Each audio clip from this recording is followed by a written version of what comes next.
आता पूर्वीची आपल्या बापदादाची जशी शेती होती तशी शेती करून चालणार नाही।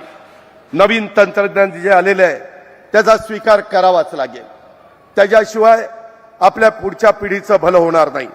आणि त्याचबरोबर माननीय अमित शाह साहेबांनी हेही सांगितलं की तुम्ही आता जे बाय प्रोडक्ट आहेत ते तयार करण्याच्या करता देखील मी तुम्हाला मदत करतो।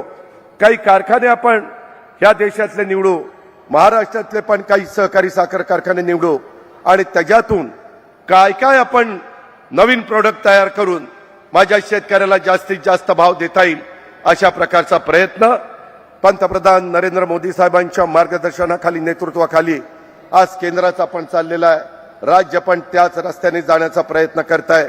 मला आपल्याला सगळ्यांना अतिशय सांगायला आनंद वाटतो, एमएसपी आजपर्यंत एवढे राज्यकर्ते झाले, परंतु कधी कधी आमच्या साखरेचे भाव पार 18, 20, 2100 पर्यंत खाली यायचे। आता किती झालं तरी 3100च्या आत साखर विकता येत नाही आणि त्याच्यामुळे आज साखरेचे भाव 3800 रुपये, 3900 रुपये मिळायला लागलेले आहेत। त्याच्यात अजून कोजनची भर पडतीये, त्याच्यात अजून इथेनॉलची भर पडतीये, त्याच्यात अजूनही इतर बाय प्रोडक्टची भर पडतीये। महाराष्ट्रवादी रे